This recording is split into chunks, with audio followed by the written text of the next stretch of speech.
সুপ্রিয় দর্শক শ্রোতা, আসসালামু আলাইকুম। দেশ অথবা দেশের বাইরে থেকে প্রিয় বন্ধুগণ, ঠিক এই মুহূর্তে যেখান থেকে বাস্তব জীবনের গল্প শোনার জন্য আমার সঙ্গে যুক্ত হয়েছেন আমি আপন।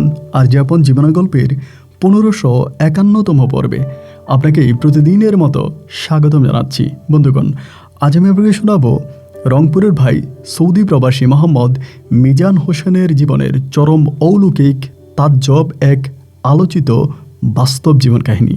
বন্ধুগণ, আজকের গল্পের টাইটেল সৌদির আলোচিত সত্য ঘটনা। 12 বছর পর মৃত স্ত্রীর সাথে দেখা সৌদির মদিনায়। দেখেন, আমরা একটা কথা বিশ্বাস করি যে নিশিরাতে তাহাজ্জুদের সময় আল্লাহ তাআলার কাছে খালি দুইখানা হাত তুলে কোনো বান্দা যদি চোখের পানি ঝরিয়ে কোনো কিছু চায়, আল্লাহ সে বান্দাকে খালি হাতে ফিরায় না। যদি এরকম হয়, আমরা সেটাও জানি যে এই দুনিয়াতে কোনো মানুষ মৃত্যুবরণ করার পর সে আর দুনিয়াতে ফিরে আসে না। তাহলে যদি এরকম হয় যে আমি নিশিরাতে তাহাজ্জুদ পড়ে আল্লাহর কাছে হাত তুলে আমার সেই মৃত মানুষটাকে আবারও চাইলাম, তবে কি আল্লাহ দিয়ে দিবে? কারণ আল্লাহ তো বলেছে, বান্দা তাহাজ্জুদের সময় খাস নিয়তে চোখের পানি জড়িয়ে কিছু চাইলে আমি বান্দাকে দিয়ে দিই। তাহলে কি আমি আমার মৃত ভালোবাসার মানুষটাকে বা মৃত প্রিয় মানুষটাকে ফিরে পেতে পারি? প্রত্যুত্তরে আমি আপনাকে বলবো, হ্যাঁ পারি। যদি সত্যি আপনার চাওয়া থাকে, যদি সত্যি আপনি চাইতে পারেন আল্লাহ তাআলার কাছে, তবে তিনি আপনার সমস্ত চাওয়াই পূরণ করবে। সবাই হয়তো অবাক হয়ে গেলেন, আল্লাহ কিভাবে দেয়? সেই গল্পটাই শোনাবো আজকের এই ভিডিওতে। সত্যি তাজ্জব হয়ে যাওয়ার মতো এক বাস্তব ঘটনা। সবাইকে অনুরোধ করব, শুরু থেকে শেষ পর্যন্ত সৌদি প্রবাসী মিজান হোসেনের জীবনের এই অলৌকিক বাস্তব গল্পটা আপনার প্রত্যেকে আমার মুখে শুনবেন এবং গল্প শেষে ভাই মিজানকে ঠিক আপনার মতো করে একটা মন্তব্য কমেন্ট বক্সে লিখবেন। ধন্যবাদ সবাইকে। সুপ্রিয় বন্ধুগণ, আসসালামু আলাইকুম। আমার নাম মোহাম্মদ মিজান হোসেন। আমার বাড়ি রংপুর বিভাগে। বন্ধুগণ, আমি আমার জীবনের গল্পটা শুরু করার শুরুতে আপনাদেরকে আমার পরিবারের সম্বন্ধে জানিয়ে রাখি। আমার পরিবারে আমি আছি, আমার বাবা আছে, মা আছে, রয়েছে আমার বড় একটা বোন সহ ছোট একটা ভাই। আমরা টোটাল 2 ভাই 1 বোন। আমাদের পরিবারটা রংপুর বিভাগ থেকে অনেক দূরের কোনো এক অজপাড়া গায়ের এক নিম্ন মধ্যবিত্ত পরিবার। আমার বাবা পেশে একজন কবিরাজ। এমন এক কবিরাজ আমার বাবা, যিনি কবিরাজি করে কখনোই মানুষের কাছ থেকে কোনো টাকা নিতেন না। শুনলে অবাক হয়ে যাবেন, আমার বাবার হাত যশ এতই ভালো ছিল যে তিনি যদি কোনো রোগের ঔষধ দিতেন, তবে সে রোগী খুব অল্প সময়ের মধ্যে ভালো হয়ে যেতেন। আমার বাবা কোনো MBBS ডাক্তার নয় কিংবা জিন ভূতের কোনো কবিরাজ নয়। তিনি মূলত গাছগাছালি থেকে এক ধরনের ঔষধ তৈরি করে এবং সেই ঔষধ বিভিন্ন মানুষকে বিভিন্ন রোগের জন্য আমার বাবা দিয়ে থাকে। কিন্তু কখনো মানুষের কাছ থেকে আমার বাবা চেয়ে টাকা নেয় না। মানুষ খুশি হয়ে যদি কিছু টাকা দেয়, আমার বাবা সেই টাকাই নিতেন। আমাদের এলাকাটা ছিল একটু বন জঙ্গলে ঘেরা। আমার গল্পটা প্রায় আজ থেকে বহু বছর আগের। সে সময় জনবসতি এতটা স্বচ্ছ পরিষ্কার ছিল না। প্রতিটা গ্রামে, প্রতিটা পাড়ায় একটা করে বিল ছিল। এখন সেই বিলগুলো নাই বললেই চলে। ওই বিলের মধ্যে বিভিন্ন ধরনের ঔষধি গাছ ছিল এবং সেই ঔষধি গাছগুলো আমার বাবা চিনতেন এবং আমার দাদাও সেম একই কাজ করতেন। আমার দাদার কাছ থেকে আমার বাবা এই সমস্ত জিনিসগুলো শিখেছিলেন এবং বিভিন্ন বন জঙ্গলে ঘুরে ঘুরে ঔষধ এনে আমার বাবা সেই ঔষধ দিয়ে মানুষের চিকিৎসা করতেন। সেই ঔষধ, সেই শরবত, গাছের পাতা, গাছের ঢাল, এগুলোকে চিবিয়ে রস বের করে সেটা মানুষকে রোগের জন্য দিতেন। আমার মা এই নিয়ে বাবার সঙ্গে খুব ঝগড়া করতেন যে তুমি কেন এরকমটা করো? তুমি তো জানো যে তুমি চাইলে মানুষ টাকা দেবে। মানুষ যদি ওষুধ কিনে কোনো ফার্মেসিতে যায়, তখন সে তো নিজের টাকা দিয়ে ওষুধ কিনবে। কোনো ফার্মেসি কি বিনা টাকায় ওষুধ দেবে? কোনো ডাক্তার কি বিনা টাকায় কোনো রোগী দেখবে? তাহলে তুমি কেন ওষুধ দিচ্ছ, রোগী দেখতেছো কিন্তু টাকা নিচ্ছ না? আমার বাবা কেন যে টাকা নিত না, আমরা সেটাও বুঝতাম না। এই নিয়ে মায়ের সঙ্গে খুব ঝগড়া হতো। বাবার একটা সময় ইচ্ছা ছিল তিনি আমাকে এই ঔষধি গাছগুলো শিখিয়ে দেবে এবং আমিও যেন বাবার মৃত্যুর পরে মানুষকে এভাবে চিকিৎসা দিয়ে যেতে পারি। কিন্তু আমার মায়ের কারণে সেটা আর হয়ে ওঠেনি। আমার মা বলতেছে বাবা এই কবিরাজি করে সবসময় তার জীবনটা দুঃখে দুঃখে কাটিয়েছে, কখনো তিনি কারো কাছ থেকে কবিরাজি বাবদ কোনো টাকা নেয়নি। আর আমিও যদি আমার বাবার পথ দিয়ে অনুসরণ করে সামনের দিকে যাই, তাহলে আমিও আমার সারাটা জীবন ঠিক এভাবে দুঃখ কষ্ট আর অভাব অনটনে কাটাবো। কারণ বাবার কড়া নিষেধ ছিল যে কবিরাজি করলে কখনো কারো কাছ থেকে কোনো টাকা নেওয়া যাবে না। বাবার এই কড়া নিষেধের কারণে মা আমাকে বাবার কাছে আর কবিরাজি শিখতে দেয়নি।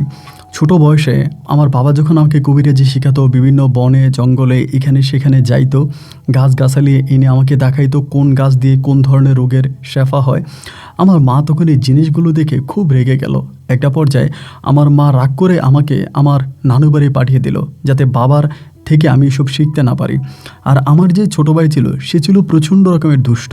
আমার ছোটো ভাইয়ের নাম ছিল মোহাম্মদ মনির হোসেন। আমার ভাই এতই দুষ্ট ছিল যে বাবা কোনো কিছু আমার ভাইকে দিয়ে করাইতে পারতো না। একটা বললে আমার ভাই আরেকটা করতো। ও খুবই খুনসুটি মাখা একটা ছেলে ছিল, কিছুটা নম্র ভদ্র আমিই ছিলাম। কিন্তু আমার মা তখন আমাকে নানু বাড়ি পাঠিয়ে দেয়। আমার নানার ব্যবসা ছিল, আমার নানার ছিল গরুর ব্যবসা।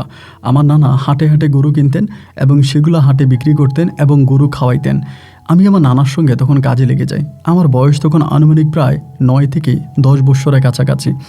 সে সময় আমি তখন নানা ভাইয়ের সঙ্গে কাজ করি এবং এরকম করতে করতে একটা পর্যায়ে আমার বড় যে বোনটা আছে, আমার বড় বোনটা প্রায় অনেকটাই মাথা তোলা হয়ে যায়, বিয়ের বয়স হয়ে যায়। ওই মুহূর্তে আমার আম্মা তখন মানুষের কাছ থেকে চেয়ে টেয়ে খুব কষ্ট করে আমার বড় বোনের বিয়েটা দেয়। এবং বড় বোনের বিয়েটা দেওয়ার পরে আমার মা একদিন বাবার সঙ্গে খুব রাগারাগি করে যে আমাদের বাড়িতে প্রতিদিন অনেক মানুষ আসে এবং বিভিন্ন মানুষ বিভিন্ন রোগ নিয়ে আসে। আমার আব্বা যদি প্রতিজনের কাছ থেকে 5 টাকা করেও নিত, তাহলে আমাদের পরিবারের এতটা অভাব থাকতো না। মায়ের একটাই প্রশ্ন, তুমি রনে বনে জঙ্গলে ঘুরে ঘুরে এত কষ্ট করে সারা দিন তুমি ঔষধি গাছগুলো আনো এবং নিজে এগুলা তুমি বাটার মধ্যে রসা বের করো, এত পরিশ্রম করো, কিন্তু এত পরিশ্রম করার পরেও তুমি কেন মানুষের কাছ থেকে টাকা নাও না? আমার মায়ের ওই প্রশ্নের উত্তর আমার বাবা নির্বাক হয়ে মায়ের মুখের দিকে তাকিয়ে থাকতো। আর বাবা বেশিরভাগ সময় একটা কথা বলতেও, অন্যের উপকার করতে হলে নিজের ক্ষতি করতে হয়।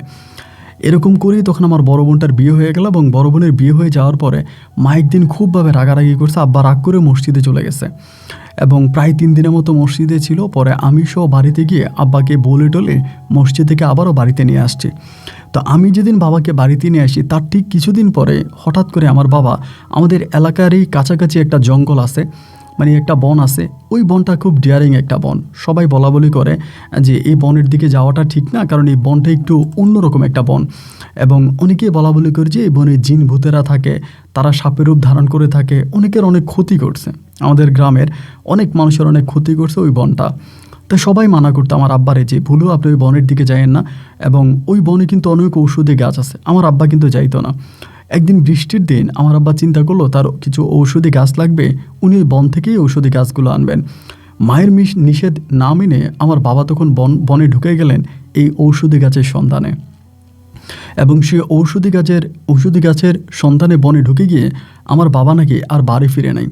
সন্ধ্যা হয়ে গেছে, বাবা বাড়ি আসতেছেন। আমার মা তখন আমার ছোট ভাইকে নিয়ে, আমাদের গ্রামের আরেকটা মানুষকে নিয়ে বাবাকে খোঁজার জন্য বনের ভিতরে ঢুকলো। গুটগুটে অন্ধকার, বৃষ্টি হয়েছে, বন একেবারে পরিষ্কার, কাদা আছে মাটির মধ্যে। এই অবস্থার মধ্যে আমার আম্মা খুব কষ্ট করে বনের ভিতরে ঢুকে হঠাৎ করে দেখতে পায় একটা জায়গার মধ্যে আমার আব্বা শুয়ে আছে এবং বাবার মুখ দিয়ে সাদা সাদা ফেনা বেরোচ্ছে। আমার মা তখন দৌড়িয়ে গিয়ে বাবাকে ধরলো এবং ধরার পরে বুঝতে পারলো যে আমার বাবা এই দুনিয়াতে আর নাই, মানে বাবা মৃত্যু হয়েছে। আব্বাকে ধরাধরি করে তখন বাড়িতে আনার পরে সবাই দেখে বুঝলো যে আমার আব্বাকে সাপে কেটেছে এবং পায়ের মধ্যে সাপের কামড়ের একটা দাগ পর্যন্ত বসেছিল। খবর আসে আমাদের নানু বাড়িতে। আমি, নানা ভাই, নানুমণি, মামারা সবাই তখন দৌড়িয়ে যাই আব্বাকে দেখার জন্য যে আমার আব্বার এরকম ঘটনা ঘটে গেল। আব্বাকে দেখার জন্য আমরা সবাই তখন ওখানে ছুটে যাই। তো সারা রাত পর্যন্ত আমার আব্বাকে উঠানের মধ্যে শোয়া রাখে। কত জায়গা থেকে সাপুরিয়া আনা হয়, সাপুরিয়া বিন বাজায়, এমনি সেমনি অনেক সাপুরিয়া আনা হয়, বিভিন্ন জায়গা থেকে সাপুরিয়ারে আনা হয়। বাট সাপুরিয়াও কোনোভাবে আমার বাবাকে আর ভালো করতে পারতেছিল না। কোনো সাপুরিয়া বলে আমার আব্বা এখনও বেঁচে আছে, সাপ এসে বিষ নিয়ে গেলে আমার আব্বা উঠে দাঁড়িয়ে যাবে। আবার কোনো সাপুরিয়া বলে আমার আব্বা মারা গেছে। এরকম করে একটা সাপুরিয়া সকালবেলা আপনার প্রায় 10টার দিকে, যেদিন সন্ধ্যার দিকে আব্বাকে পাওয়া গেল, সারাটা রাত কেটে গেল, পরের দিন সকাল 10টা বাজে একজন সাপুরিয়া একটা গামছা ভিজিয়ে আইনা আমার বাবার বুকের উপরে দিছে শুকানোর জন্য, এবং মানে তপ্ত রোদে বাবাকে শোয়াই রাখছে। তার উপরে ওই ভিজা গামছাটা দেওয়ার পরে দেখা গেল যে গামছাটা একদম সম্পূর্ণ শুকিয়ে গেছে রোদের মধ্যে। তো এই সাপুরিয়া তখন বলতেছিল যদি মধ্যখানের জায়গাটা ভিজা থাকতো, বাকি চারদিকটা শুকিয়ে যেত, তাইলে বুঝতাম যে ওনার প্রাণ আছে, উনি এখনও জীবিত। কিন্তু যেহেতু পুরোটা গামছা শুকিয়ে গেছে, তার মানে তিনি মৃত্যুবরণ করছে, তিনি মারা গেছে। তো আমরাও তখন কি করব, এবং এরকম খবর পাওয়ার পরে ওই দিন প্রায় জোহরের নামাজের পরে আমরা তখন আব্বাকে দাফন করার সিদ্ধান্ত নিলাম। আব্বার লাশ প্রায় পচে গেছে, মানে অনেকটা পচে যাওয়ার মতো অবস্থা হয়েছে। এরপরে আমার আব্বাকে তখন আমরা দাফন করে ফেলি। আব্বাকে দাফন করার পরে ওই বনের আশেপাশে কোনো মানুষ হাঁটতে পারতো না। কোনো মানুষ ওই বনে গেলে বনের ভিতর থেকে এক ভয়ঙ্কর শব্দ শোনা যাইত। মানে এমন একটা অবস্থা ছিল যা ঠিক বলার মতো না। তখন আমরা খুব অভাবে পড়ে যাই, অনেক অভাব অনটনে আমাদের সংসারটা কাটতেছিল। আমার আব্বার মৃত্যুর পরে আমি তখন আমার নানু বাড়ি থেকে চলে আসি। আমার নানু বাড়ি থেকে আমাদের বাড়িতে আসি, এবং আমি আমাদের বাড়িতে এসে তখন বয়স তো আমার কম, এরপরও এখানে সেখানে বিভিন্ন ধরনের টুকিটাকি দিনই কাজ বা জমির কাজ যতটুকু পারতেছি কাজকাম করতেছি। এই কাজকাম করে অনেক কষ্ট করে পরিবারটা চালাইতেছে।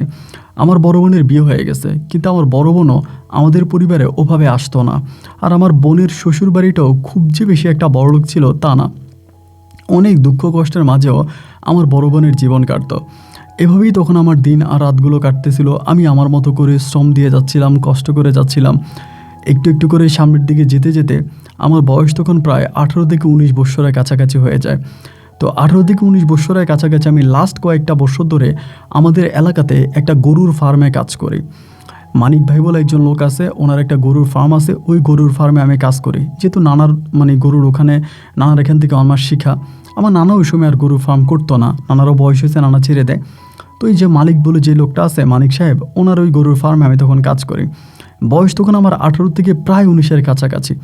ওই সময় আসার পরে আমার মাথায় হঠাৎ একটা আইডিয়া আসছে। আইডিয়াটা কি, আমি যদি ধরেন 2টা গরু কিনি, এবং 2টা গরু আমি যদি ঠিকঠাক মতো ঘাস খাওয়াতে পারি, পানি খাওয়াইতে পারি, ওদের সেবা যত্ন করতে পারি, তাহলে 2টা গরু যে পরিমাণে দুধ দিবে সেই দুধ বিক্রি করে আমি ভালোই টাকা ইনকাম করতে পারবো। দেখা যায় সারাদিন একজনের মানে জমিতে আমি জন খাটি, বদলা খাটি, আমার কয় টাকায় বাদে। আমি যদি নিজের গরুগুলোর দেখাশোনা করি, তাহলে আমি বেশ দুধ বিক্রি করে ভালো টাকায় পাবো, এবং এটা নিজের ব্যবসা, নিজের পুঁজি, নিজের টাকা নিজের কাছে থাকবে। এই চিন্তা ভাবনা করে আমি তখন এই সিদ্ধান্ত উপনীত হলাম যে না, আমি আমার এই ব্যবসা বাণিজ্যটা ঠিকমতো করবো, 2টো গরু কিনবো। তো 2টো গরু কেনার জন্য তখন বিভিন্ন মানুষের কাছে টাকা চাইতেছি, ওভাবেই কেউই আমাকে টাকা দেয় না, এবং আমার কাছে ওরকম পুঁজি নেই। নানার কাছে কিছু টাকা ছিল, ওইটা আনছিলাম। ওইটা আনার পরে আমাদের বাড়িতে, মানে আমাদের পার্শ্ববর্তী বাড়িতে একটা মেয়ে আছে, যার নাম হচ্ছে শিউলি। তো শিউলির মা ছিল, মানে বাবা মারা গেছে, ওর মা তখন ওরে নিয়ে ওর নানু বাড়িতে চলে আসে। নানু বাড়িতে আসার পরে ও তখন ওর নানু বাড়িতে বড় হচ্ছে। ওর নানি মারা গেছে, ওর মা আছে, এবং ও ওই নানার যে বাড়ি আছে, ওর নানা একটা বাড়ি বানাই দেয়, ওই বাড়িতে ওর মার সঙ্গে থাকতেছে। শিউলি আবার মানুষের বাড়িতে কাজ টাজ করে, ওর মাও মানুষের বাড়িতে কাজ টাজ করে। তো শিউলি আমাদের এখানে আসতো, আমাদের ঘরে আসতো, যাইতো। আবার শিউলির মায়ের সঙ্গে আমার মায়ের একটা ভালো সম্পর্ক ছিল। তো সেই জায়গা থেকে আমি তখন এই শিউলির মা তখন আমার কিছু টাকা দেওয়ার জন্য রাজি হয়, যে শিউলির বিয়ে দেওয়ার জন্য উনি কিছু টাকা রাখছিল। তে আমারে বলতেছে যে এই টাকাটা যদি দিই, তুমি এই টাকাটা দিয়ে ব্যবসাটা শুরু করো, মানে গরুর ব্যবসাটা শুরু করো, তাইলে মোটামুটি তোমার লাভ হবে। তো এই কথা বলার পরে ওর মা তখন করলো কি, আমার কিছু টাকা দেয়। ওর মায়ের কাছ থেকে কিছু টাকা নিয়ে এবং গ্রামবাসী থেকে মোটামুটি কিছু টাকা নিয়ে আমি তখন বড় বড় 2টা গরু কিনি, জার্সি গরু কিনি। তো গরুগুলো ভাই যে পরিমাণে দুধ দিচ্ছিল, আমার আয় ইনকাম বেশ ভালোই হইতেছিল। আগের মতো সংসারে কোনো অভাব রইল না। দেখা যায় প্রতি বাজারেই সকালবেলা দুধ বিক্রি করে আসতেছি। গরুর জন্য আমার এক্সট্রা কোনো খাবার লাগে না। আমি যদি বনে টনে গরুকে ছেড়ে দিই, গরু এখানে সেখানে খেয়েই মোটামুটি বেশ ভালোভাবেই চলতেছিল। এরকম করে প্রায় আরও 1-2 বৎসরের মতো আমি তখন কাজকাম করতেছি। 1-2 বৎসরের মতো গরুকে বিভিন্ন বনে টনে ছেড়ে দিয়ে ওরা যে ঘাস টাস খাচ্ছে, ওগুলো দিয়ে আমার ইনকাম বেশ ভালোই হইতেছে। এই করতে করতে একদিন হলো কি, আপনার শুক্রবার ছিল। শুক্রবার বিকেলবেলা, আমি কিন্তু শুক্রবারে আবার গরু ছাড়তাম না, সবসময় শুক্রবারে আমি গরুরে ঘরের মধ্যেই রাখতাম। তো শুক্রবার ওই দিন বিকেলবেলা, সকালবেলা একটু মানে আপনার আমি বাইরে ছিলাম, একটু কাজে ব্যস্ত ছিলাম, এই জন্য আমি সকালবেলা গরু ওভাবে খাওয়ান দিতে পারিনি। তাই বিকেলবেলা আমি তখন গরুগুলারে ছাইড়ে দিলাম। আবার আমাদের এলাকাটা ছিল খুব আপনার ধরেন বিস্তৃত এলাকা, মানে ঘরবাড়ি ছিল কম, খালি জমি ছিল বেশি। ওই সময় মানুষ অলরেডি ধান কেটে ফেলছে, মানে মাঠে কারো ধান নাই। গরুগুলারে ছাইড়ে দিলাম বিকেলবেলা, ওরা মাঠের মধ্যেই চড়ে বেড়ায় খাইতেছে। আসরের নামাজের পরে আমি তখন গরুগুলার আনতে গেলাম। আবার এর আগে আমি ওদেরকে অনেকবার ছেড়ে দিছি, বাট ওরা মাঠের মধ্যেই থাকে, আমাদের যে মাঠ আছে ওই মাঠের মধ্যেই থাকে, বাইরে আর কোনো দিকে যায় না। তা ওই দিনে আমি হঠাৎ করে গরুগুলারে খুঁজতে গিয়ে দেখি যে আমার গরুগুলা নাই, মাঠের মধ্যে গরুগুলারে পাইতেছি না।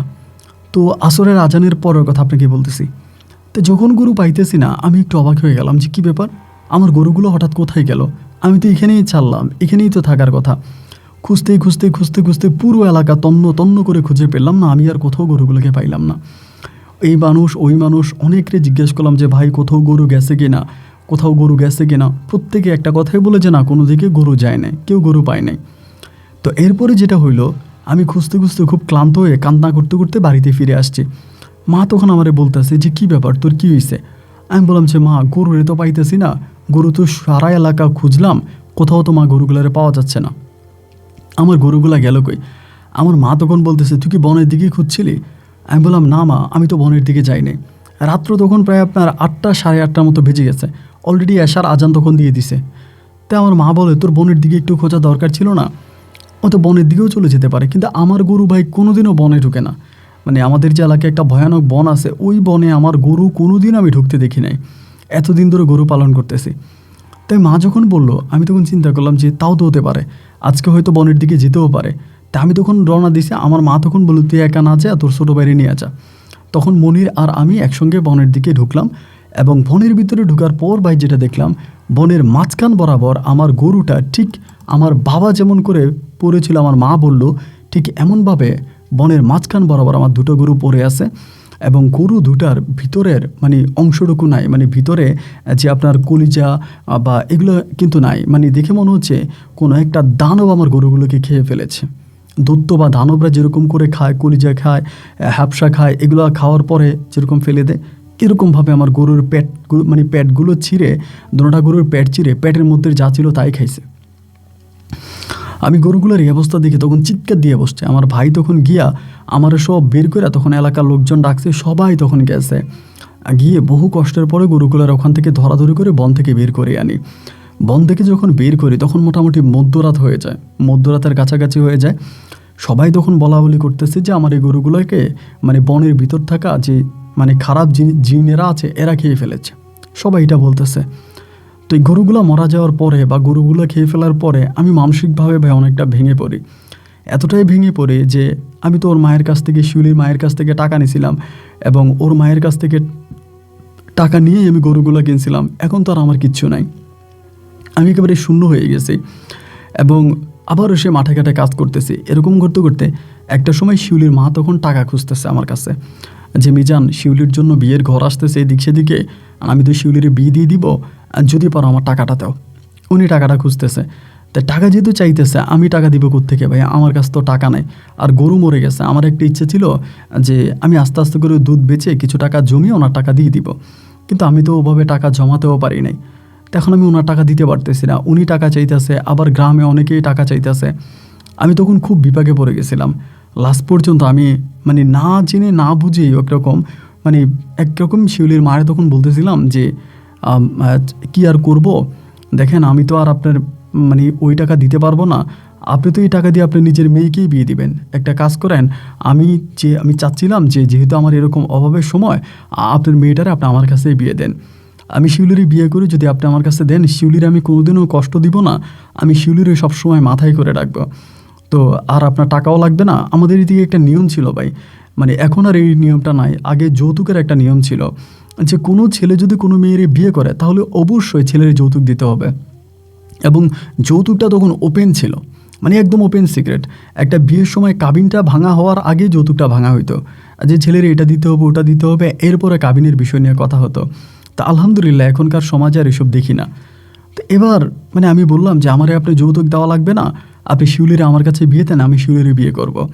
তো উনি যদিও আমার থেকেও ভালো ভালো প্রস্তাব শিউলিরে আসছিল, আরও উন্নত জায়গা থেকে আসছিল, তারপরেও যখন আমি মোটামুটি ওনার কাছে এভাবে বললাম, এভাবে চাইলাম, একটা পর্যায়ে উনি তখন রাজি হলো যে আচ্ছা ঠিক আছে, আমি শিউলিরে তোমার কাছে বিয়ে দিব।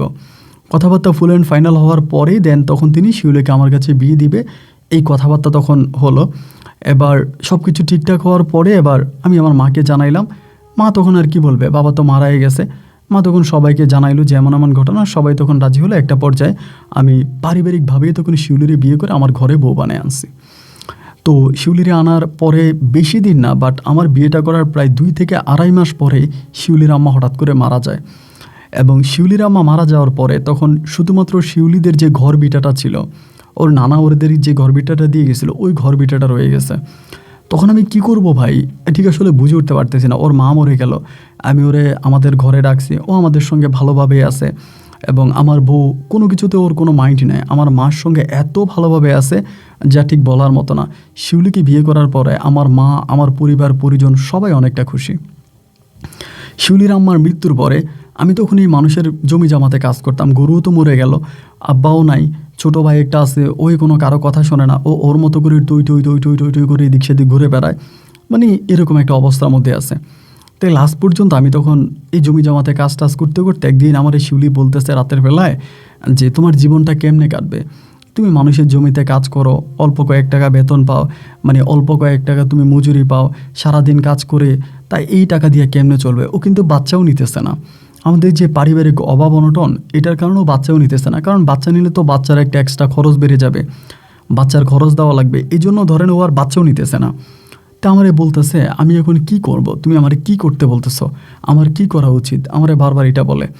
তাই না আমি এরকম কথাবার্তার বলছে, একটা হঠাৎ করে আমার একটা প্রস্তাব দিল। প্রস্তাবটা দিল এইটা যে আমার মা তো মরে গেল, নানা যে ভিটাটা দিল ওই ভিটাটা তো পড়েই আছে, ওই ভিটাটা তো কোনো কাজে আসে না। তো একটা কাজ করে আমার নানার কাছে আমরা যেটুকু সম্পদ পাইছি, যে ভিটাটা পাইছি, ওই ভিটাটা বিক্রি করে দে। এইটা বিক্রি করে যে টাকা হবে সেই টাকা আমি তোমারে দিই, তুমি কোনো একটা ব্যবসা বাণিজ্য করো। তখন আমি তারে বললাম যে একবার তোমার মায়ের কাছ থেকে টাকা নিয়ে গরু কিনছিলাম, এই গরু মরে গেল, ঋণ পরিশোধ করতে না পাইরা তোমারে বিয়ে করলাম, আর এখন তোমার কাছ থেকে টাকা নিয়ে ব্যবসা করবো, যদি ব্যবসা ঠিকঠাক মতো না চলে তাহলে কি করব। তো এরকম করতে করতে শিউলি তখন বলে যে না, তো কিছু একটা করতে হবে, এভাবে তো আমাদের সংসার চলবে না, এভাবে তো দিন মজুরে কাজ করে তুমি সংসার চালাইতে পারবা না। এমন করতে করতে শিউলির এক দুঃসম্পর্কের কেমন যেন এক মামা হয়, ওর এক দুঃসম্পর্কের মামা, উনি আবার ঢাকাতে থাকে, কি যে আদম ব্যবসা করে মনে হয়। শিউলি তখন তার সাথে কথা বলে যে মামা এমন এমন ঘটনা, আমার জামাইরে একটা লাইন করে দেওয়া যায় কিনা। এবং ওর মামা তখন যেহেতু আদম ব্যবসা করে, উনি বললো যে ঠিক আছে, তুই যদি বলিস আমি ওরে বিদেশ পাঠাই দিব।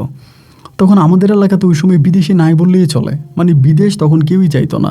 আমাদের অত্র এলাকাতে মনে হয় এই প্রথম আমি বিদেশের জন্য লাইন দিছি, আর কোনো মানুষ কখনোই বিদেশে চিন্তাও করতো না, মানুষ জানতোই না যে বিদেশ যাওয়া যায়। তাই এইবারে তখন বলতেছে যে আমার বিদেশের জন্য, শিউলি বলতেছে আমার বিদেশ পাঠাই দিবে, ওদের যে ভিটা আছে ভিটাটা বিক্রি করে যে টাকা হবে সেই টাকা দিয়ে আমার বিদেশ পাঠাই দিবে, এবং আমি বিদেশ গিয়ে আমাদের পরিবারের পরিবর্তন করব। আমি প্রথম দিকে রাজি হই না, ওরে বলছি যে না দরকার নাই, আমার টাকা পয়সার দরকার না, আমি বিদেশ যেতে চাই না, আমি দেশে যা আছি তাই আছি, আমি তোমার ভিটা বিক্রি করবো না। অনেস্টলি বলে ভাই আমার ইচ্ছা ছিল না। তারপরেও ও যেহেতু এরকম জোরাজোরি করতেছে যে ও ভিটা বিক্রি করে আমার টাকা দিবে, এবং এরকম করতেছে দেখে আমি একটা পর্যায়ে রাজি হলাম যে আচ্ছা ঠিক আছে, তুমি যদি দিতে চাও তাহলে দাও।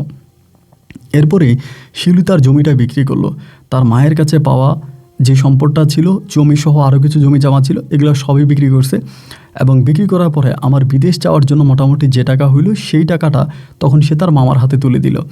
ইতিমধ্যে আমি পাসপোর্ট সম্পূর্ণ করলাম, এবং পাসপোর্ট সম্পূর্ণ করে পাসপোর্ট সহ আমার ওই টাকাটা তখন ওর মামার কাছে দিল। ওর মামা তখন ঢাকায় থাকতো, ওনার ট্রাভেল এজেন্সি আছে, মানে আদম ব্যবসা আছে।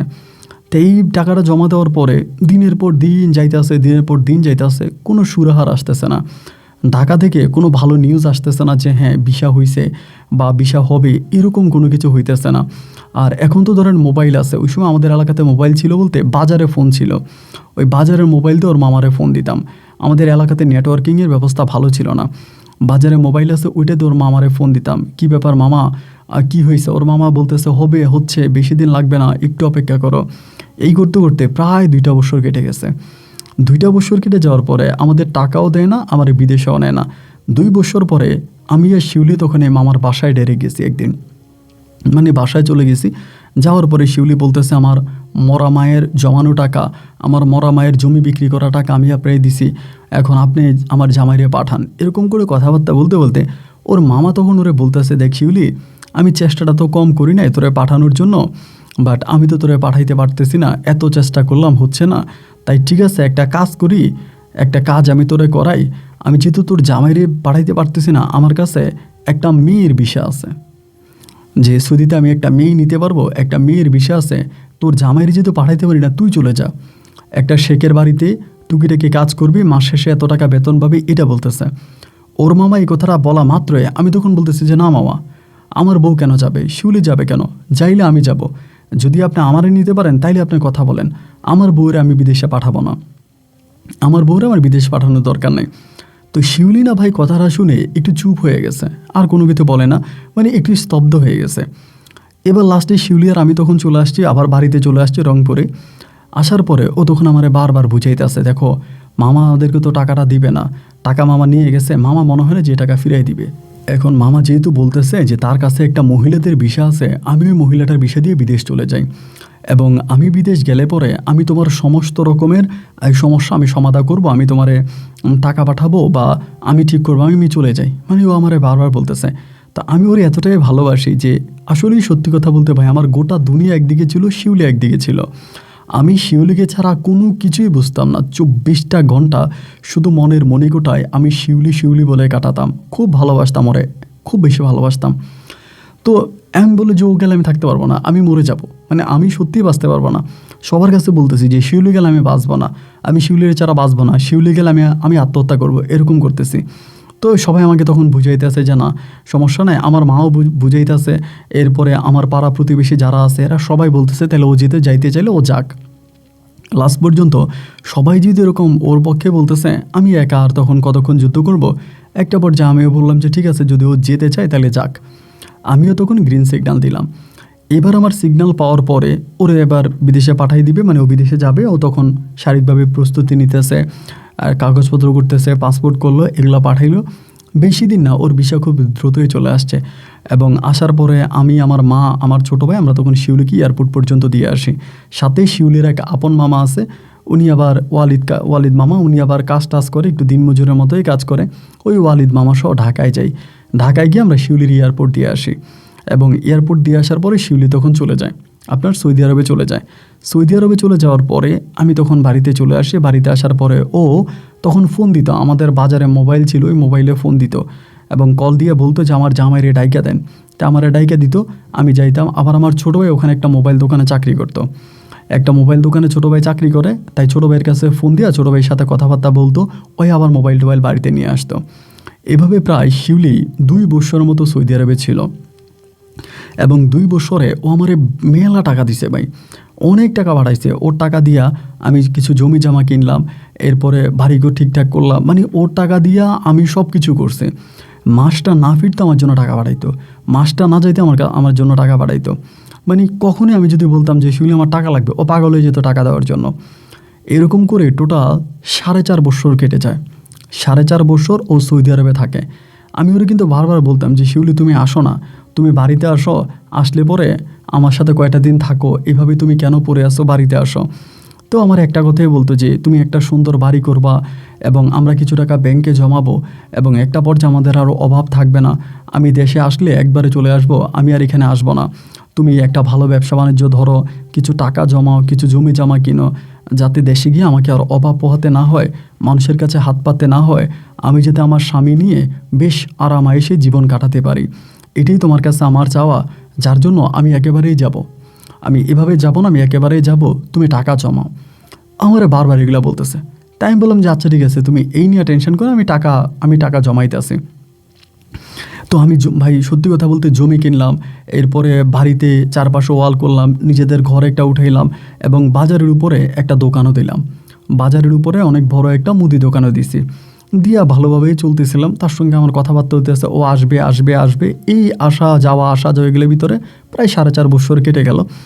এই 4.5 বছর কেটে যাওয়ার পরে একদিন আমি দোকানে বসে আছি।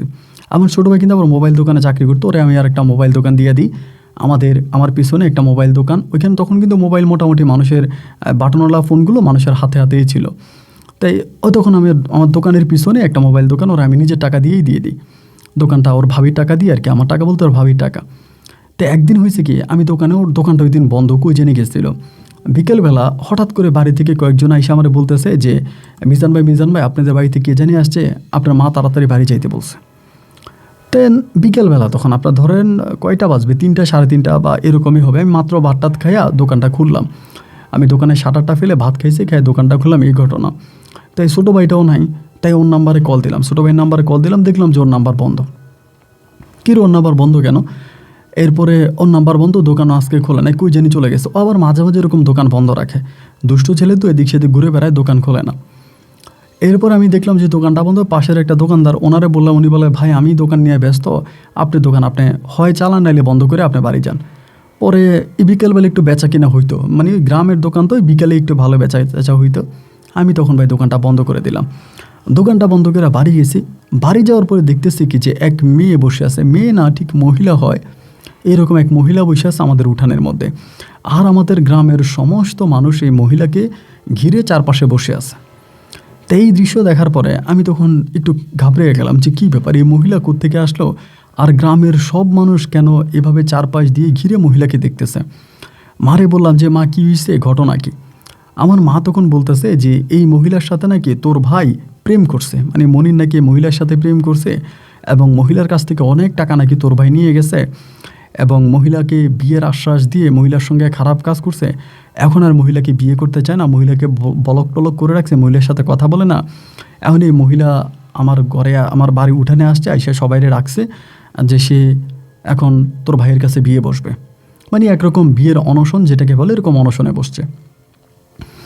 আমি তো তখন অবাক, কিরে কী ব্যাপার, আমি তো কোনোদিন, আমার ছোটো ভাই মনির দুষ্টামি করতো, আপনার বাজার সাজারে যাইতো, এটা সেটা খাইতো, পোলাপাইনি আড্ডা টাড্ডা মারতো, বাজারে ঘুরতো, এগুলো আমি দেখছি, কিন্তু মনিরকে আমি এরকম দেখি নাই। এখন যেভাবে শুনতেছি, বা আমি কিন্তু মনির যে এত খারাপ এটা কিন্তু ভাই আমি বুঝতে পারিনি। আমি তখন খুব টেনশনে পড়ে গেলাম। ওর নাম্বারে বারবার কল দিতেছি, না ওর নাম্বারে পাই না, ওরে পাই না। না পাওয়ার পরে ওর আরেক বন্ধু আছে জামশেদ নামের, ওরে যে আমি ধরলাম, আমাদের পার্শ্ববর্তী বাড়ি, যে জামশেদ ঘটনা কি মনির কই? পরে বলতেছে ভাই মনির ভাই তো পালায় গেছে। কই পালায় গেছে? মনির ভাই পালায় গেছে ক্যাশ থেকে টাকা নিয়ে। মনির ভাইয়ের নাকি যে মহিলার সাথে প্রেম, মহিলার নাম ছিল নার্গিস, ওই নার্গিস আসবে, মনির ভাইয়ের ধমকি দিতেছে যে মহিলা বাড়িতে আসবে। ধমকি দেওয়ার পরে মনির ভাই মোবাইল টোবাইল বন্ধ করে দোকান বন্ধ করে চলে গেছে। তার মানে আগের দিন রাতের বেলায় মহিলা আমার ভাইয়েরে বলছে যে হয়তো আমার বিয়ে করবি, নাইলে আমি তোর বাড়িতে আসবো, ওইরকম একটা ঝামেলা করব। এবং এগুলো বলার পরে আমার ভাই তখন দোকান বন্ধ করে পালাইছে। এখন আমি কি করব? এবং আস্তে আস্তে করে সন্ধ্যা ঘনিয়ে আসতেছে। সন্ধ্যা যখন ঘনিয়ে আসতেছে, গ্রামের আশেপাশের মানুষগুলো তা একসাথে হয়ে গেছে। বুঝতেই পারেন গ্রামের মানুষের তো ওরকম করে কাজ নেই, কোনো একটা ঘটনা ঘটলেই পুরো 2-3 গ্রামের মানুষ এক হয়ে যায়। সবাই মোটামুটি এক হয়ে গেল। এখানে আইসা এই মেয়ের সঙ্গে কথা বলতেছে, তোমার বাড়ি কই, ঘর কই, কোত্থেকে আসছো, মনিরের সাথে কেমনে পরিচয়, এই সেই দুনিয়ার কথাবার্তা। আমি তখন পড়ে গেলাম বিপাকে। এখন আমি কি করব? সন্ধ্যার পরেই তখন হলো কি, আমাদের এলাকার যে মেম্বার আছে, মেম্বার প্লাস উনি সর্দার, উনি তখন আসছে, আইসা দেখতেছে যে গ্রামের মানুষ এক হয়ে যেতেছে। মহিলারে তখন বলে যে এই মেয়ে, তুমি যেখান থেকে আসছো, যেভাবে আসছো, তোমার বিচার সকাল হবে, তুমি আমার বাড়ি চলো। এই কথা বলার পরে মেম্বারটা তখন, এই মেয়ে তখন মেম্বারের সঙ্গে মেম্বারের বাড়িতে চলে গেছে। এখন আমার একটা ধারণা আর কি ভাই, আমি সত্যিটা জানি না, আমার কাছে মনে হয় মেয়ে মেম্বারের সঙ্গে মেম্বারের বাড়িতে যাওয়ার পরে কেমনি জানি মেম্বারে ম্যানেজ করে ফেলে। কেমনি ম্যানেজ করে, টাকা দিয়ে না, শরীর দিয়ে না, কী দিয়ে ম্যানেজ করে আমি তো আর জানি না, তবে মেম্বারকে ম্যানেজ করে ফেলে আমার একটা ধারণা। মেম্বারকে ম্যানেজ করার পরে সকালবেলা মেম্বার তখন করলো কি, গ্রামের গণ্যমান্য লোকজনদেরকে নিয়ে আমার বাড়িতে এক মানে আক্রমণাত্মক একটা মানে নিয়ে আমার উঠানে আসছে। এই তোর ভাই প্রেম করছে, এই মেয়ের সাথে খারাপ সম্পর্ক করছে, এই মেয়ের ইজ্জত নষ্ট করছে, এখন এই মেয়ের বিয়ে করা লাগবে। তখন ধরেন আমাদের উঠানের মধ্যে আইসা সে হামকি দামকি যা ঝামেলা দিতে শুরু করছে। গ্রামের সবাই তখন তার পক্ষে।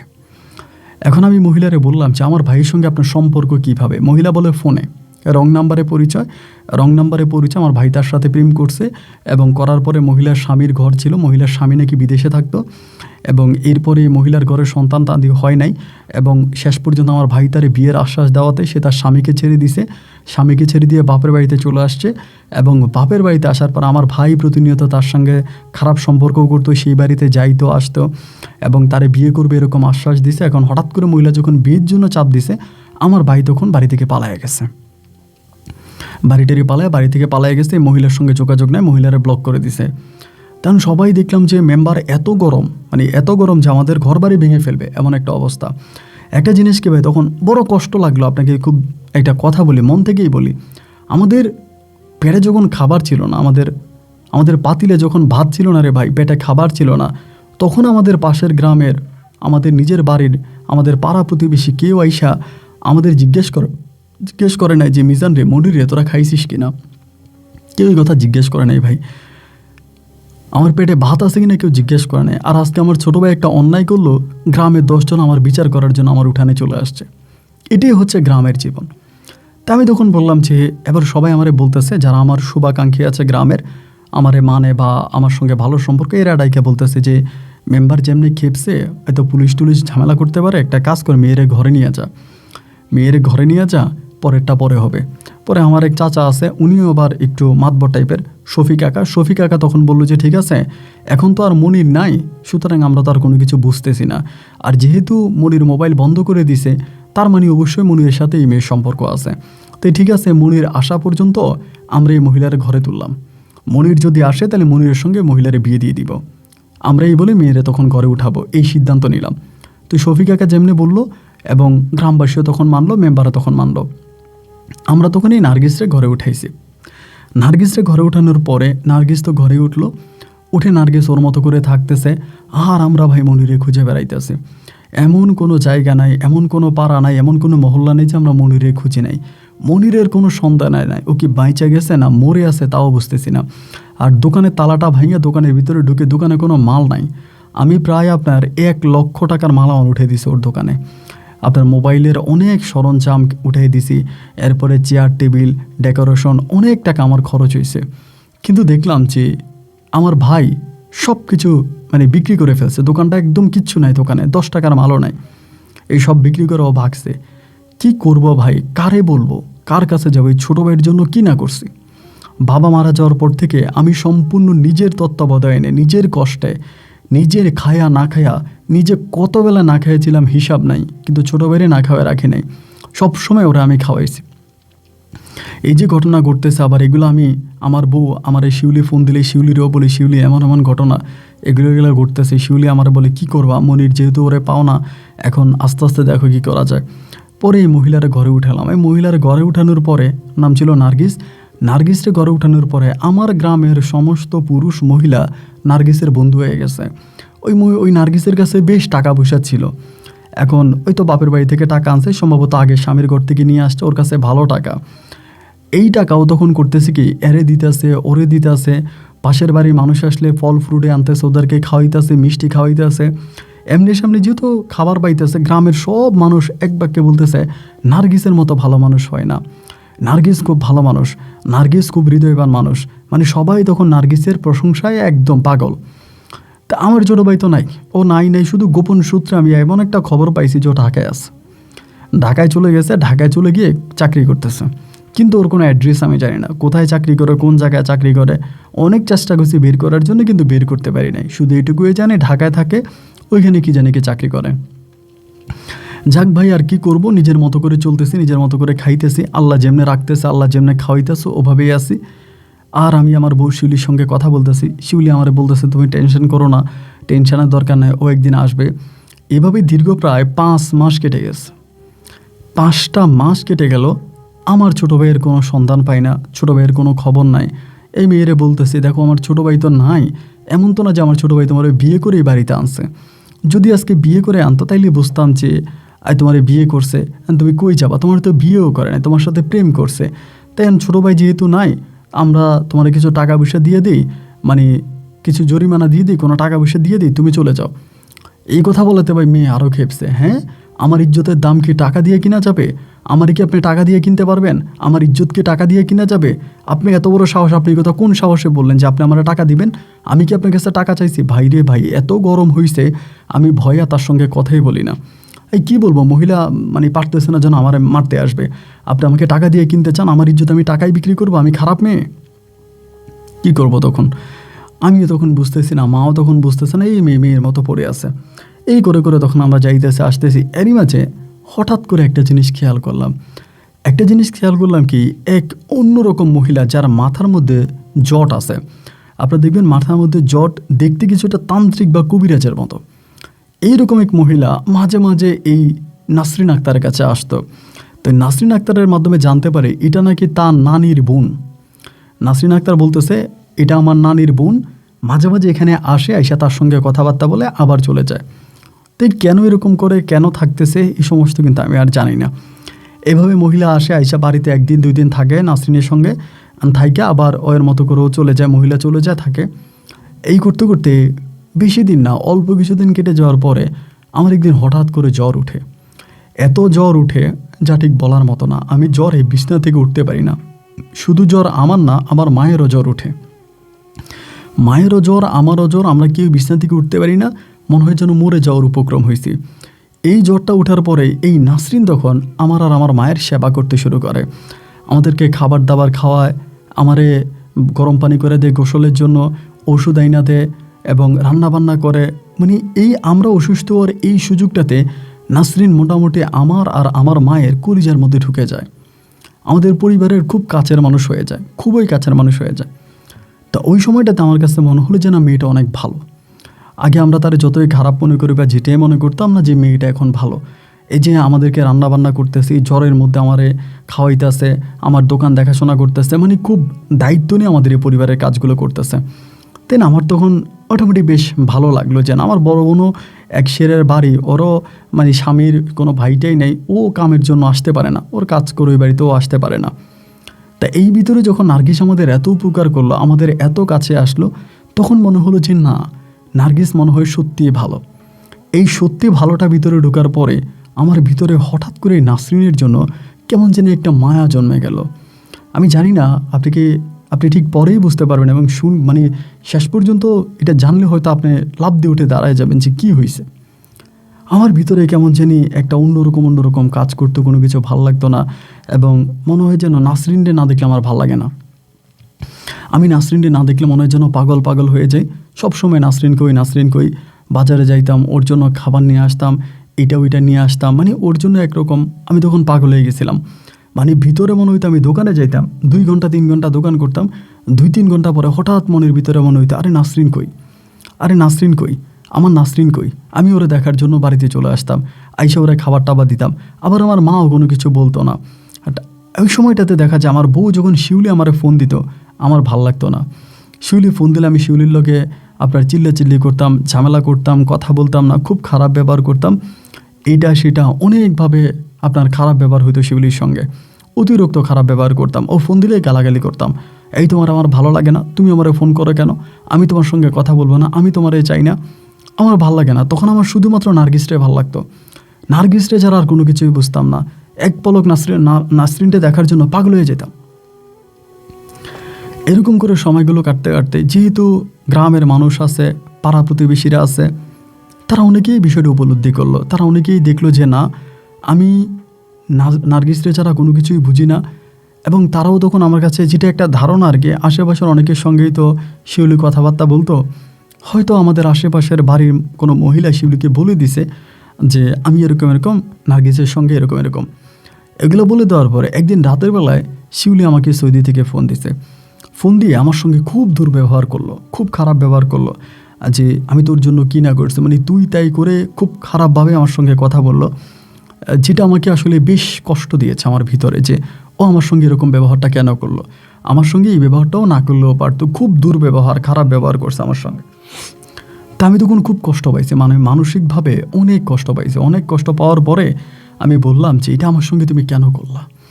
এই রাগ থেকে আমি আর এই শিউলির সঙ্গে কথা বলি না। শিউলির নাম্বার আমি ডিলিট করে দিয়েছি, ও ফোন দিলে ওর সঙ্গে কথা বলি না। তখন আমি এই নাসরিনের সঙ্গে উঠা বসা কথাবার্তা, আর শিউলির সঙ্গে প্রায় 7-15 দিন হয়েছে আমি কথা বলি না। আমি জানি না, এরই মাঝে হঠাৎ করে আমার মা একদিন আমাকে বলে বসছে যে একটা কাজ কর, তোর ভাই যেহেতু আসে না, এই মেয়েটা তো আমাদের পরিবারে ভালোই আছে, আমাদের সব কিছু দেখাশোনা করতেছে, তুই মেয়েটারে বিয়ে করে ফেল। আর আমার মা বলতেছে, মা নাকি কীভাবে যেন খবর পাইছি শিউলি নাকি বিদেশে বিয়ে বসে গেছে। মা আমারে বলতেছে আমি খবর পাইছি শিউলি বিদেশে বিয়ে বসে গেছে, এই জন্য শিউলি আর দেশে আসে না। আমি শিউলিরে দেশে আনার জন্য বারবার বলছি যে তুমি দেশে আসো, ও দেশে আসে না। তাই যেহেতু ও দেশে আসে না, আমার মনে একটা ডাউট লাগলো যে ও দেশে কেন আসে না, মনে হয় বিয়ে শাদী করছে। আবার আমার মাও কার সঙ্গে আলোচনা করছিল, আবার কোনো কবিরের কাছে গেছিল, সবাই নাকি বলে শিউলি বিদেশে বিয়ে করে ফেলছে।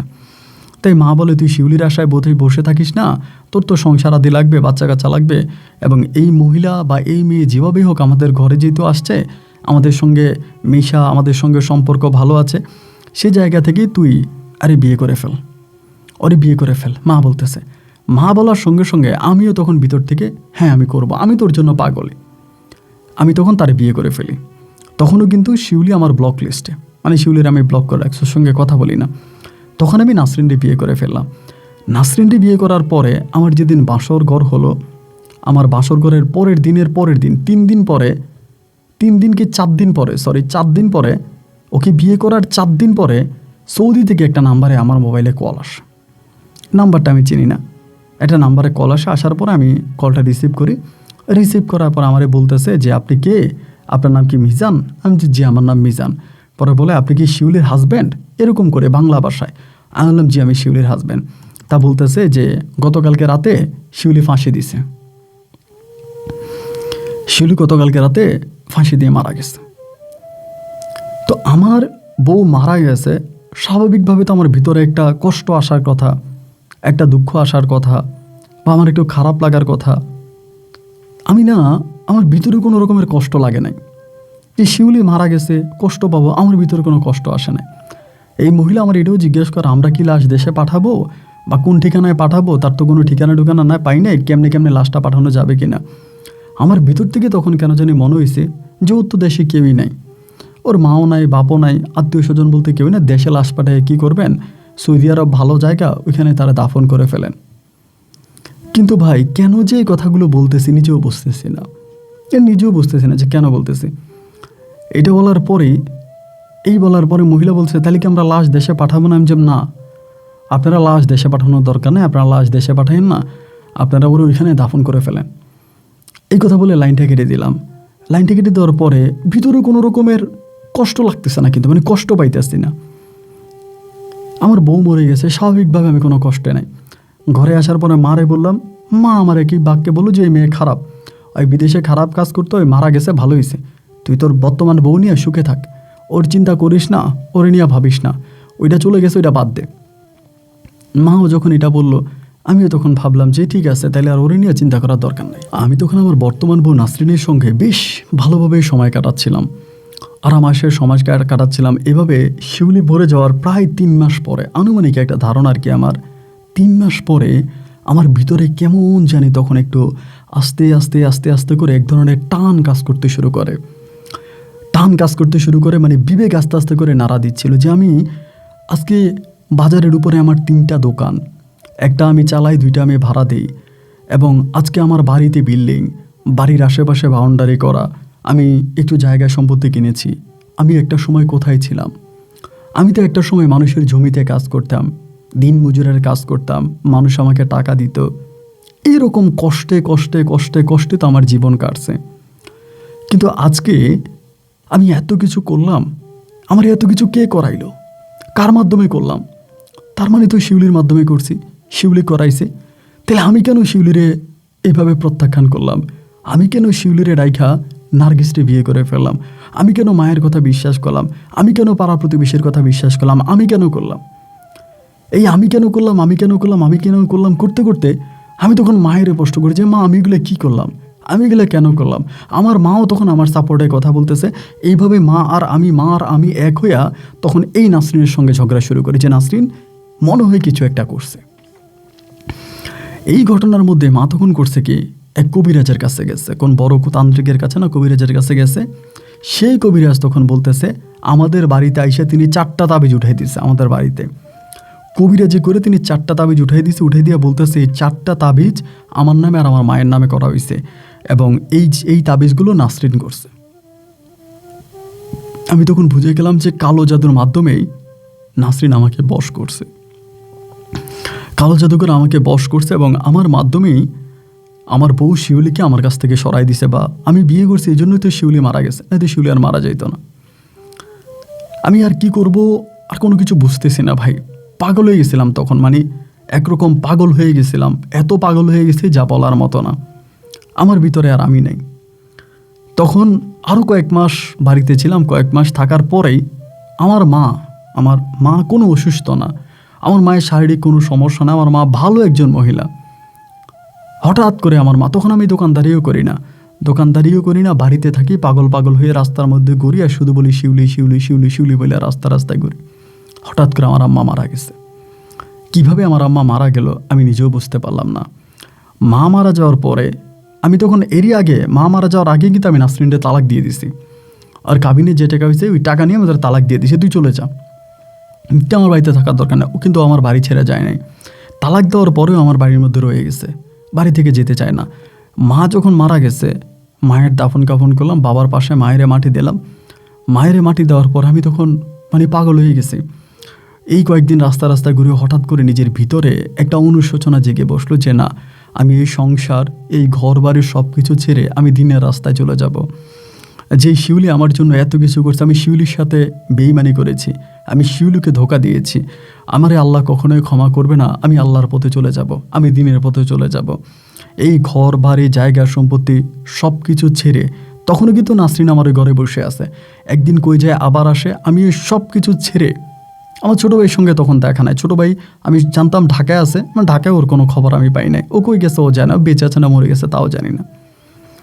আমি তখন এই বাড়িঘর সব কিছু ছেড়ে, আপনারা যারা চিনবেন, তাবলিগে চলে গেছিলাম। চিল্লা বা তাবলিগ যাদেরকে বলে, তাবলিগে চলে গেছিলাম। তাবলিগে আমি আমাদের রংপুর বিভাগীয় যে তাবলিগ আছে ওনাদের সঙ্গে তখন জয়েন করি। ওনাদের সঙ্গে জয়েন করার পর এনারা তখন আমাকে বিভিন্ন সাথীদের সঙ্গে পরিচয় হয়, তারা তখন আমাকে বিভিন্ন জায়গায় নিয়ে যাইতো। আমি ওনাদের সঙ্গে এখানে যাইতাম, ওইখানে যাইতাম। ধরেন কোনো একটা মসজিদে যাইতাম, ওখানে 1 সপ্তাহ থাকতাম এবং ওই 1 সপ্তাহ ওই এলাকার যত মানুষ আছে আমরা তাদেরকে নিয়ে কাজ করতাম। সকালবেলা বেরোতাম, বিভিন্ন গ্রামগঞ্জে যাইতাম, বিভিন্ন দোকানপাটে যাইতাম, মাঠে যাইতাম। ওখানকার যারা স্থানীয় মানুষ আছে তাদেরকে বুঝাইতাম, ইসলামের পথে আসেন, দিনের পথে আসেন, নামাজ কায়েম করেন, আল্লাহর পথে আসেন। এগুলো বলে মানুষদেরকে দিনের পথে আনতাম। এভাবে একদিন দুদিন নয়, প্রায় 10টা বছর আমার কেটে গেছে শুধু তাবলিগ জমাতে। এই 10টা বছর আমি আর কোনো খবর নিই নাই। কই আমার ঘর, কই আমার বাড়ি, কই আমার কি, আর কোনো কিছুই আমার ভিতরে আর কোনো কিছুই নাই। আমার ভিতরে আর কিছু নাই। আমি একদম সব কিছু ভুলে, সব কিছু ছেড়ে আমি একদম আপনার নিরুদ্দেশ হয়ে গেছিলাম। এই ঘর বাড়ি সব ছেড়ে প্রায় 10 কি 11 বছর নাকি জানি না। এইরকম একটা সময়ে আমার হঠাৎ করে একদিন ফজরের নামাজের আগে তাহাজ্জুদের সময় আমার কেন জানি হঠাৎ করে শিউলির কথা খুব মনে পড়ছে। ঘুমিয়ে থাকা অবস্থায় শিউলির কথা মনে হয়েছে। এত কষ্ট হচ্ছিল ভাই তখন, আপনারে বলে বুঝাইতে পারবো না। শিউলির কথাটা মনে হওয়ার সঙ্গে সঙ্গে আমি উজু করতে গেলাম আপনার ঘাটে, পুকুর ঘাটে গিয়ে উজু করছি। আইসা তাহাজ্জুদের নামাজটা পড়ছি। তাহাজ্জুদের নামাজটা পড়ে রে ভাই হাতটা তুলে আল্লাহর কাছে কাঁদতে শুরু করছি। কান্না করতেছি, আল্লাহ আমার শিউলিরে তুমি ফিরিয়ে দাও, আল্লাহ আমার শিউলিরে তুমি ফিরিয়ে দাও। খালি একটা কথাই বলতাম, আল্লাহ আমার শিউলিরে তুমি ফিরিয়ে দাও, আল্লাহ আমার শিউলিরে তুমি ফিরিয়ে দাও। আমি কিচ্ছু চাই না আল্লাহ তোমার কাছে আর কিচ্ছু চাই না, আল্লাহ আমার শিউলিরে ফিরিয়ে দাও, আল্লাহ আমার শিউলিরে ফিরিয়ে দাও। কাঁদতে ফজরের আজান দিছে। ফজরের আজানটা দেওয়ার পরে আমি ফজরের আজানটা শুনলাম। শোনার পরে ফজরের নামাজটা পড়ছি। তা আমরা দিনী ভাই যারা আছে, আমরা ফজর পরে সবাই একটু আলোচনায় বসি, এরপরে আমরা দিনের কাজে বেরিয়ে যাই। তা ফজরটা পড়ার পরে আমার ভালো লাগতেছে, আমার শরীরটা খুব খারাপ লাগতেছে। পরে ইমাম সাহেবের যে রুমে থাকে, ওই ইমাম সাহেবের রুমের পাশে আরেকটা রুম আছে, গেস্ট রুম বলে, মেহমান আসলে ওরা ওইখানে থাকে। আমি তখন বললাম, ইমাম সাহেব আপনার রুমটাতে আমার একটু ঘুমাইতে দেন। আমার ভিতরে জানি কেমন খুব জ্বালাফলা করতেছে, আমার ভিতরটা ভালো লাগতেছে না, আমার ভিতরটা খুব অশান্তি লাগতেছে। পরে বলে, হ্যাঁ আপনি ঘুমান না, আসেন। তা আমি তখন ওই ইমাম সাহেবের রুমের মধ্যে চোখটা বন্ধ করছি, চোখটা বন্ধ করে ঘুমাই গেছি। ঘুমিয়ে যাওয়ার পরে ভাই আল্লাহর কি হুকুম, আমার মহান আল্লাহ, আমি জানি না এটা আমার সঙ্গে কি ঘটলো। আমি ঘুমানোর সঙ্গে সঙ্গে আমি স্বপ্নের মধ্যে দেখতেছি আমার শিউলি আমারে বলতেছে আমি তো মরি নাই। স্বপ্নের মধ্যে আমার আইসা বলতেছে আমি তো মরি নাই, আমি তো তোমার অপেক্ষায় আছি, আমি তো মরি নাই, আমি তো তোমার অপেক্ষায় আছি, আমি তো মরি নাই, আমি তো তোমার অপেক্ষায় আছি। এই কথাটাও আমার স্বপ্নের মধ্যে বার বলছে। বলার পরে আমার তখন ভিতরটা জানি কেমন কাঁপ দিয়ে উঠছে যে ও মরে নাই। আরে কি বলে ও মরে নাই। আমি ঘুমটা স্বপ্নটা ভাঙার পরে আমি এখানে লাফ দেওয়া উঠছি, বসছি বৈশা। আমার ভিতরে তখনও কেমন যেন মনে হচ্ছে না শিউলি মনে হয় মরে নাই, শিউলি মনে হয় মরে নাই, শিউলি মনে হয় বেঁচে আছে, শিউলি মরে নাই। আমার ভিতরটা বলে উঠতেছে যে না শিউলি মরে নাই, শিউলি বেঁচে আছে। এসে আমি আমার দিনী ভাইদেরকে বললাম যে ভাই আমি আমার বাড়ি ফিরে যাব, আমি আমার বাড়ি ফিরে যাব, আমার মন বলতেছে আমার বউ মরে নাই। তো দিনী ভাইদের কাছ থেকে বিদায় নিয়ে আমি তখন সরাসরি আমার গ্রামে চলে গেছি। গ্রামে গিয়ে বাবা মায়ের কবর জিয়ারাত করলাম। আজকে প্রায় 10-11 বছর পরে বাবা মায়ের কবর জিয়ারাত করলাম। জানতে পারলাম নার্গিস বহুত আগে আমার ঘর বাড়ি ছেড়ে চলে গেছে। আমার বাড়ির মধ্যে তখন ঘুঘু চড়ায়, মানুষ নাই, পশু পাখি আমার বাড়িতে ঘুরতেছে। ঘর বাড়িগুলো পরিষ্কার করলাম, জায়গাগুলো ঠিকঠাক করলাম। সব ঠিকঠাক করে নার্গিসের যত শিউলির যত আত্মীয় স্বজন আছে তাদের সঙ্গে কথা বলতেছে। কারো মাধ্যমে শিউলির কোনো খবর পাই কিনা দেখলাম যে না, কারোর সাথে শিউলির কোনো যোগাযোগ নাই। সবাই বলতেছে শিউলি মারা গেছে। এবার ঢাকাতে শিউলির যে মামা আছে ওই মামার কাছে গেছি। মামার কাছে যে মামারে বললাম যে মামা শিউলির কোনো খবর আছে কিনা। ওর মামাও একই কথা বলে যে শিউলি তো মারা গেছে। কিন্তু আমার ভিতরে ভাই, আমার ভিতরটা বারবার নাড়াচাড়া দিচ্ছে যে না শিউলি মরে নাই। সবাই বলে শিউলি মারা গেছে, কিন্তু আমার মন বলতেছে যে না শিউলি মরে নাই, আমার শিউলি বাইচে আছে, আমার শিউলি বাইচে আছে, আমার শিউলি মরে নাই। আমার মন বলতেছে ও বাইচে আছে, ও যেখানেই হোক ও আছে, ও বাইচে আছে। আমি কিন্তু স্বপ্নের কথা আর কাউরে বলতেছি না, স্বপ্নটা দেখছি, স্বপ্নটা নিজের মাঝে। এরপরে আমি করলাম কি ভাই, আমার মন ভিতর হঠাৎ করে যে করলো যে না আমি শিউলির জন্য আমি সৌদি যাব। আমি শিউলির মামারে শুধু বললাম যে মামা শিউলি কোন জায়গায় আপনি শিউলিরে পাঠাইছিলেন, আপনি সেই ঠিকানাটা আমারে দেন, শুধু এটা আমারে দেন যে শিউলিরে আপনি কোন জায়গায় পাঠাইছিলেন।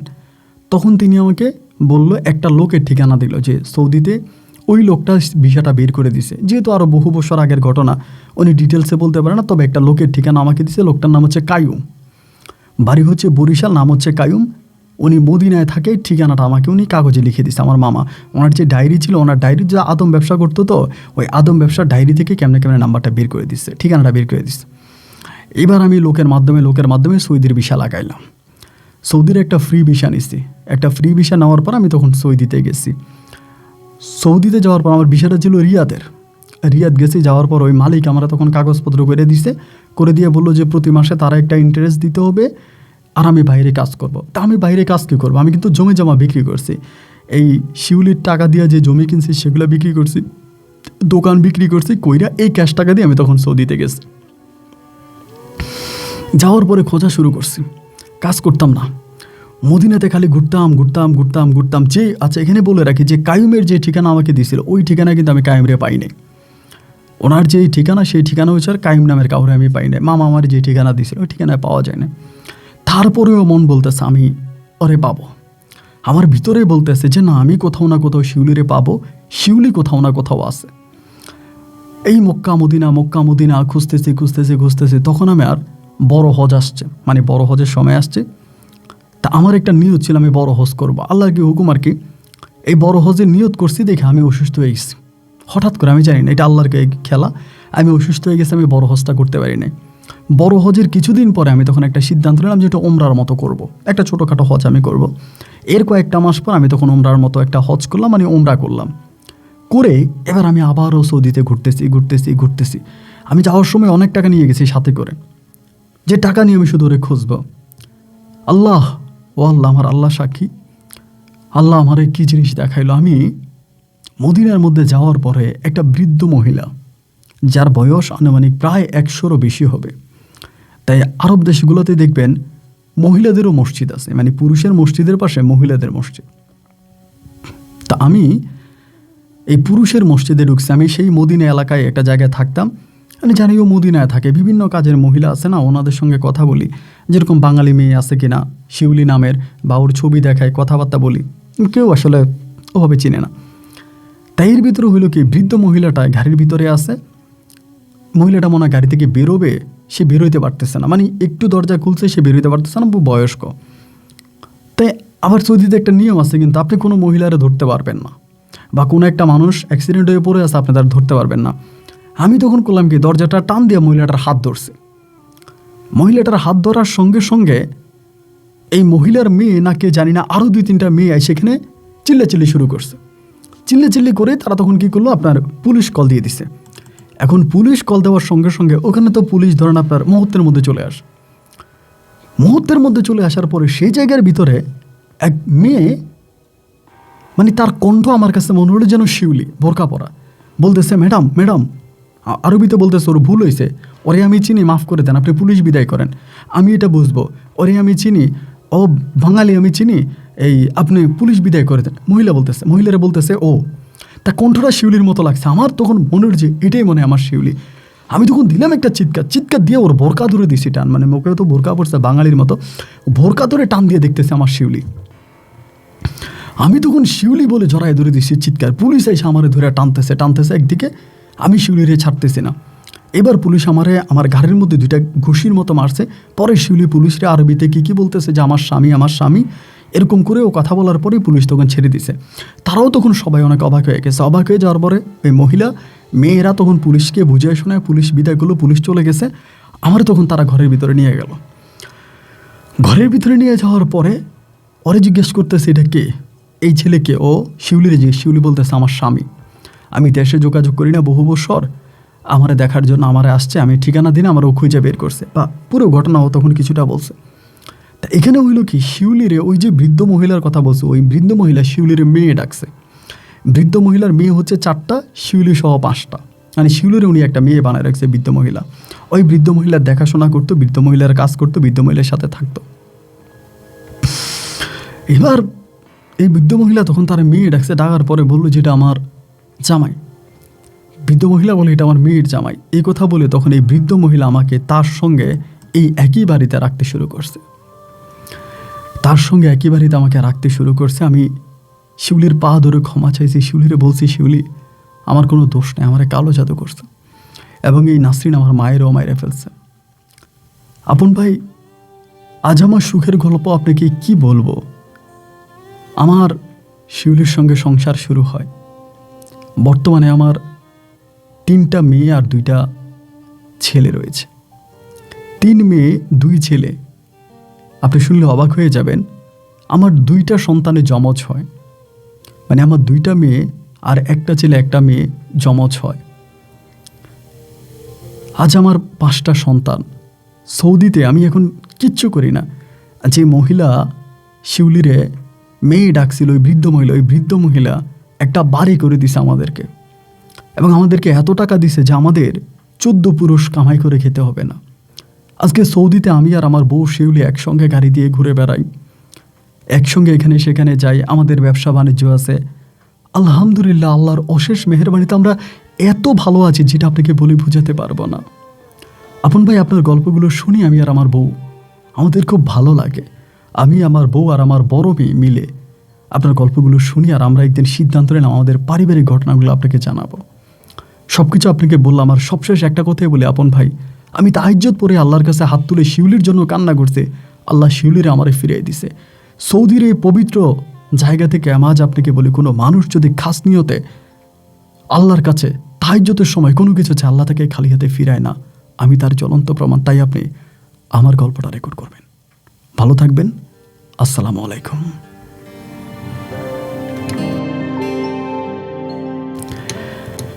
প্রিয় বন্ধুগণ, সবাইকে অনেক বেশি ধন্যবাদ। এত রাত পর্যন্ত, আজকে গল্পটা মেবি আপলোড হয়েছে অনেক লেটে, তো এত রাত পর্যন্ত যারা এই গল্পটা শুনেছেন, আপনি সত্যি করে বুকে হাত দিয়ে বলেন আপনার কেমন লেগেছে। দেখেন, এই গল্প নিয়ে বলতে গেলে অনেক কথা, আমি অনেক কথা বলবো না, শুধু ছোট্ট একটা কথা বলি। আমি নিজে তার জ্বলন্ত প্রমাণ। তাহাজ্জুদের নামাজ না, জোহরের নামাজের সময় একদিন আমার বড় বিপদ। আমি জোহরের নামাজের সময় আল্লাহর কাছে হাত তুলে, আমার বয়স তখন কত হবে, হয়তো 16-17 বছর হবে, মানে পুরো স্টোরি না বলে ছোটো করে বলি, ওই বয়সে যে কোনো একটা বিপদে পড়ে গেছিলাম। তা জোহরের নামাজ পড়ে আমার আব্বা সরকারি চাকরি করতো, সেই সরকারি চাকরির মসজিদে বসে আল্লাহকে বলছিলাম, আল্লাহ আমার এই বিপদটা থেকে রক্ষা করে দাও। ওই সময়ের বিপদ আর কি। বিশেষ করে মসজিদ থেকে বের হওয়ার সঙ্গে সঙ্গে আমি এমন একটা সুখবর পাইলাম, আমার বিপদ তো চলেই গেল এবং আমি আরও অনেক উপরে চলে গেলাম। তা আমি আপনাকে নিশ্চিত করে গ্যারান্টি দিয়ে বলতে পারি যে আপনি এই দুনিয়াতে কোনো মানুষের জন্য চোখের পানি ঝরাবেন বৃথা।